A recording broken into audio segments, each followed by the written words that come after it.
Welcome to At Issue. Thank you so much for joining us in the studio here at WTVP. My name is H. Wayne Wilson, and I don't know that this number will surprise you, but specifically, last year, 1,700 people were released into Peoria County from prison or jail. 1,700 in 1 year coming back to Peoria County. Unfortunately, of the 1,700, the recidivism rate going back to prison or jail is 57%. We're going to talk about a program that is trying to make a difference in that number, trying to reduce the recidivism and trying to offer fresh opportunities for people who are coming out of jail or prison. And to have that conversation, let me introduce you to one of the clients of Helping Hand Resource Center. We'll define Helping Hand in just a minute, but this is Marquise Talley. Marquise, thank you so much for joining us on the program. You're welcome. Also joining us is Sid Ruckriegel. Sid is the Peoria City Councilman, or a Peoria City Councilman, not just the. But important to this conversation, Sid also owns some restaurants, and you'll see where that is important in this conversation in just a moment. Sid, thank you. Thank you for having us. And Ron Valley is here. Ron is the Director of Programs at Helping Hand Resource Center. Thank you so much for joining us. Thank you. And let's start with a definition of Helping Hand Resource Center. Helping Hand Resource Center is a 501c3 nonprofit agency. Our mission is to serve the Tri-County area here in Peoria County and the surrounding counties here by providing them social services such as food pantries, clothing, job preparation classes, education classes such as GED, drug and alcohol abuse, and mental health assessments. And we also have what we call the Push Reentry Program. And so those are the services. And we're going to show a video of what's happening down at the Helping Hand Resource Center, but tell me about, because we want to focus now on the reentry program at Helping Hand. Can you give us an overview?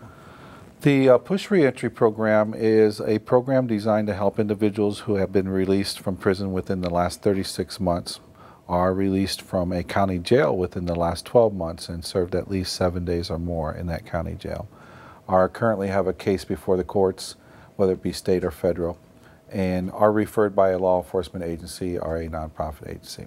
And the reentry program is designed to help those individuals in all aspects of continuous growth, where it comes to employment, housing, education, social skills, learning skills, drug and alcohol abuse, mental health issues, and many, many other self-skill issues. And it's an 18-month program with 18 months of aftercare. So it's a 3-year program when you put it all together. And how important is it to, when someone comes out of prison or jail, generally speaking, they're shown the door and maybe the bus stop and no support after that until they find Helping Hand? Correct. There's two types of inmates that are being released from prison today. One is where their family picks them up, takes them home, and provides them with love, care, and support.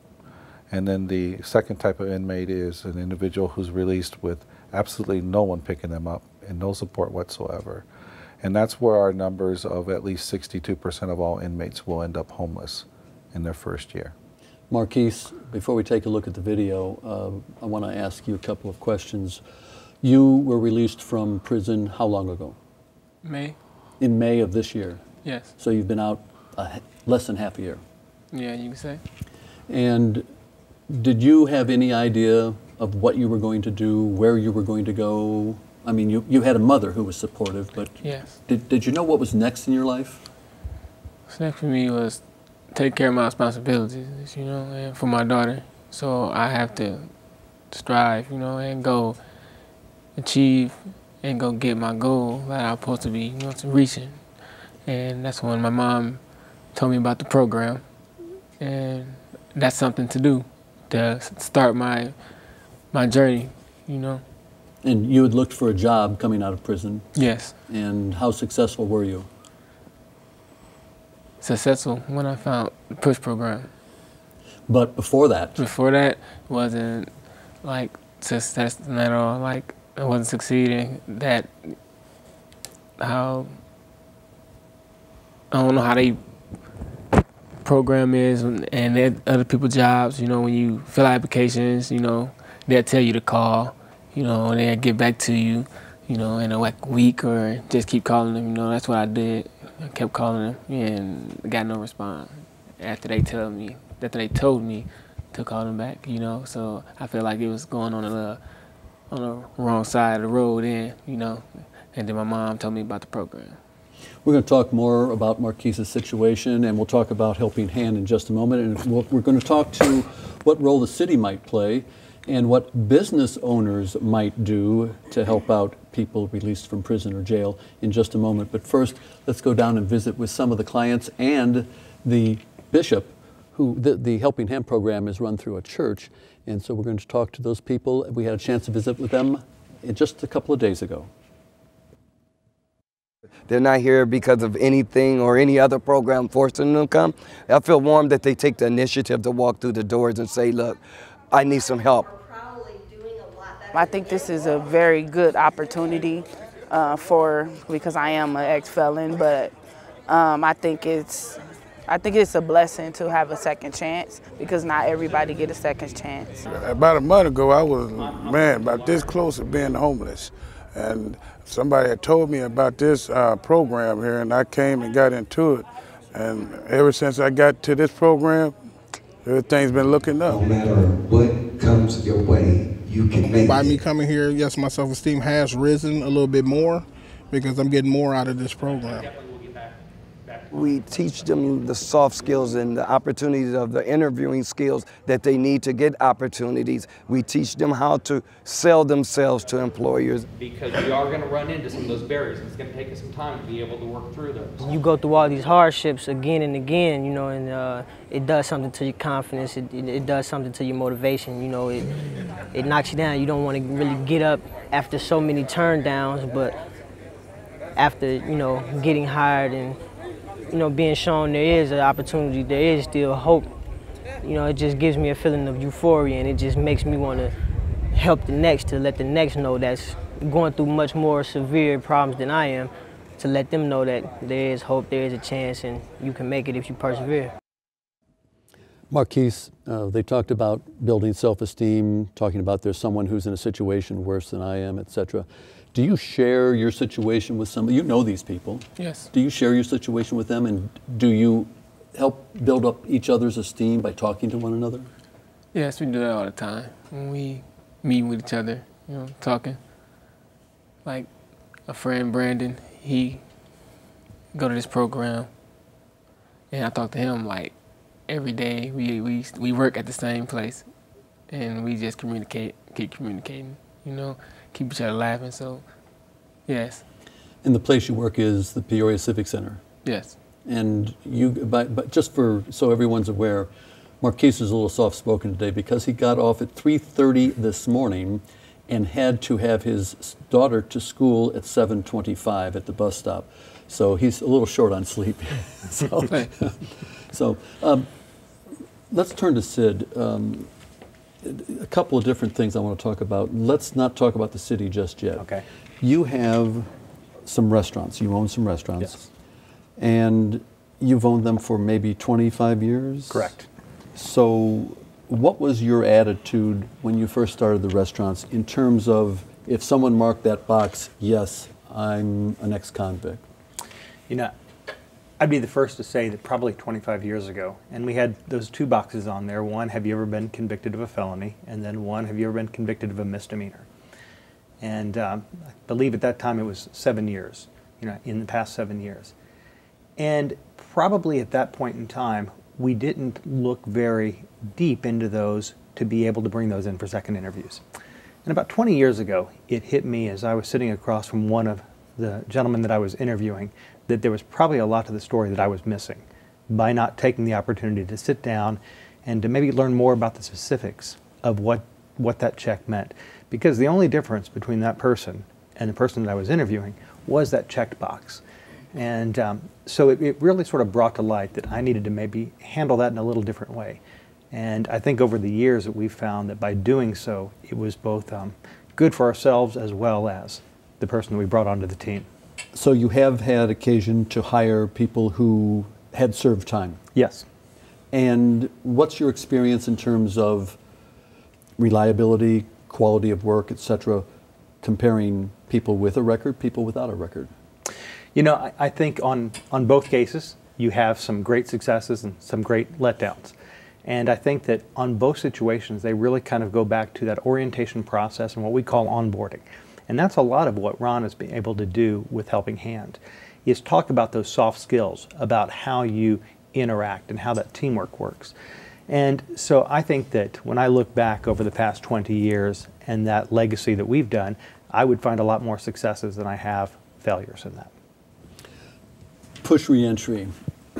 Someone comes to you, and what's the first thing you say? Well, that's a good question, because generally we have orientation for all new clients. And the first thing that comes out of my mouth is, if you're here for a job, you're in the wrong place. Because a lot of people have the intention of looking for a job, and they're feeling that that's the only thing they need in order to survive. But the problem is we try to let our clients know ahead of time that that's not what we're here for. I get you a job tomorrow if you need a job tomorrow. The problem is can you keep it? And so those soft skills and those issues around maintaining a job are so important that it's very rare that that's attended to. Mental health issues, drug and alcohol abuse issues from the past are currently happening. Family life, conflict resolution issues, anger management issues, customer service issues. These issues are very important in order to maintain a job and to maintain life, to constantly grow. So that's what we tend to on a priority basis. The viewing audience didn't have an opportunity to see this, but whenever Ron made a point of conflict resolution, of all the points that you listed off, Marquise, every time you said that, Marquise is going like this. I said, yep, because you went through it. Yes. What happened the first time you went to Helping Hand? What happened? Basically, what happened, I got a lot of help, you know, that I needed.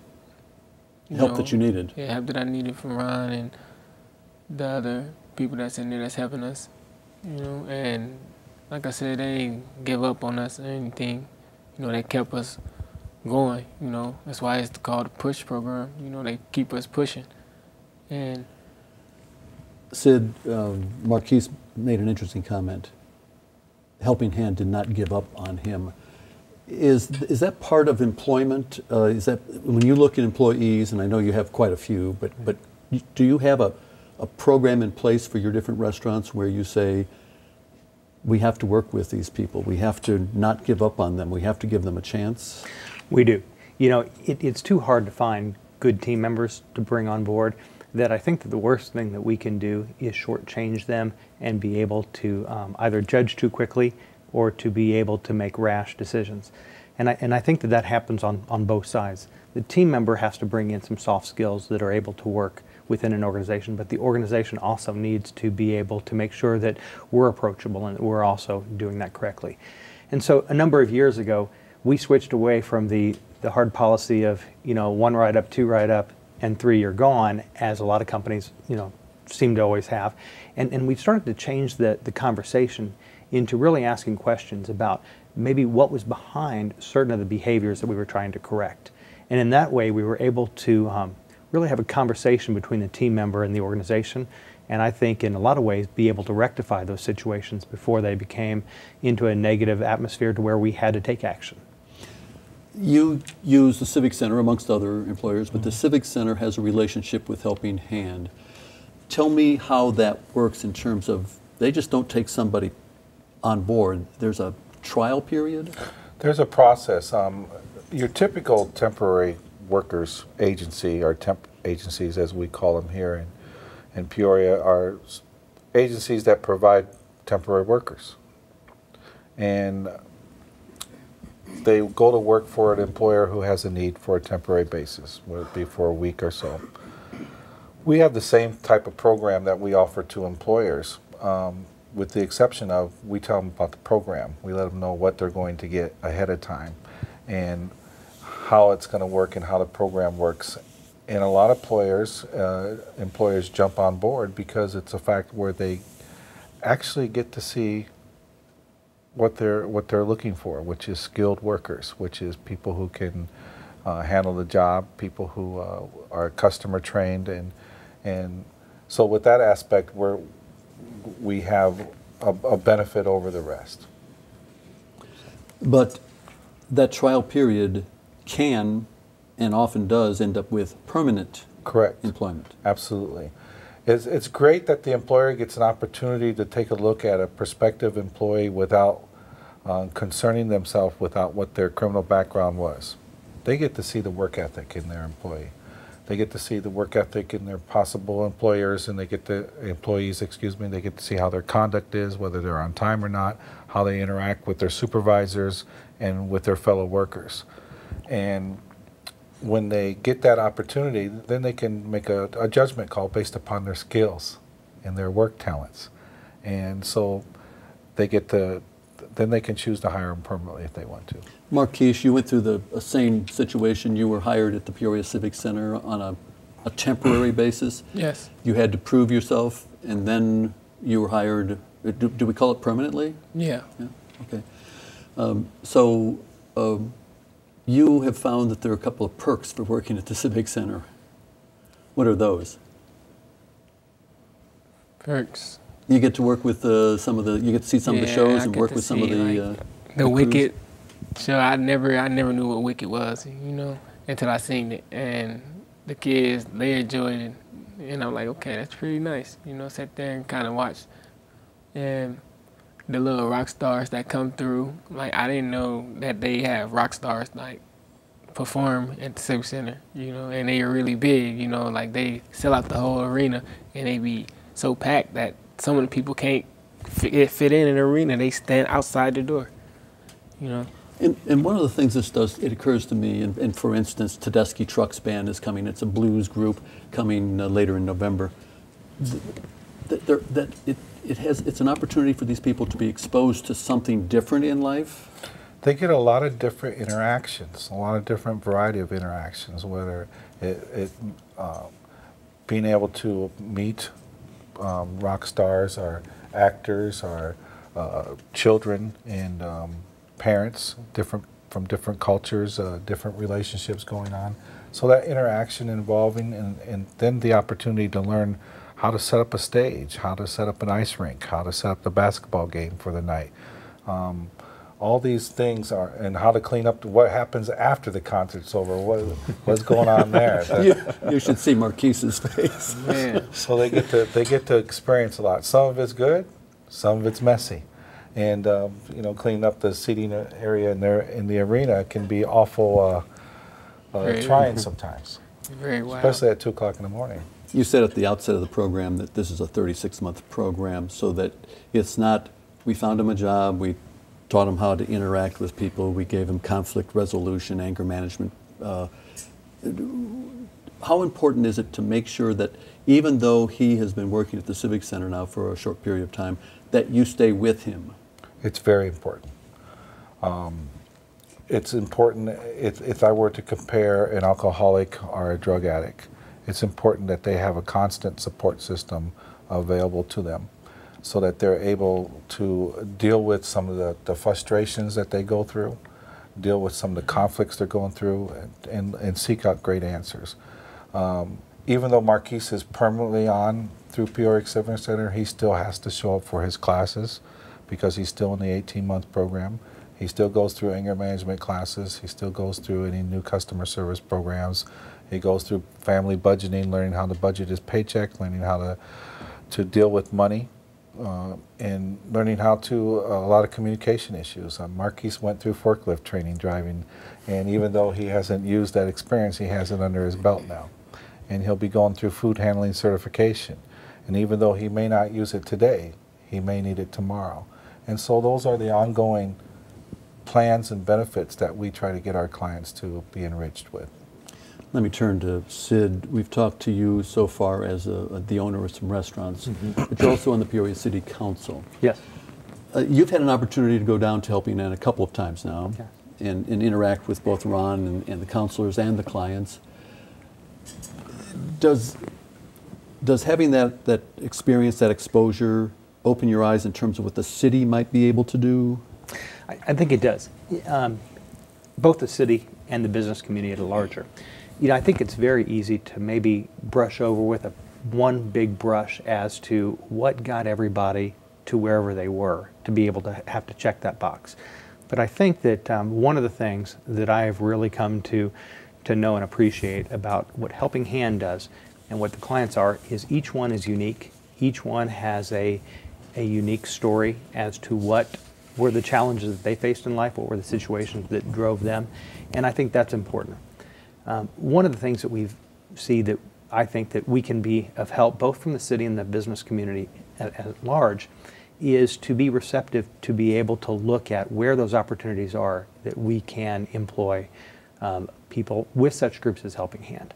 I think the Aldis that moved, not the Aldis, the grocery store Save a Lot that went into the old Aldis was very successful working with Ron at being able to hire a couple of people. And I think that it's programs like that that can make a big difference in our community.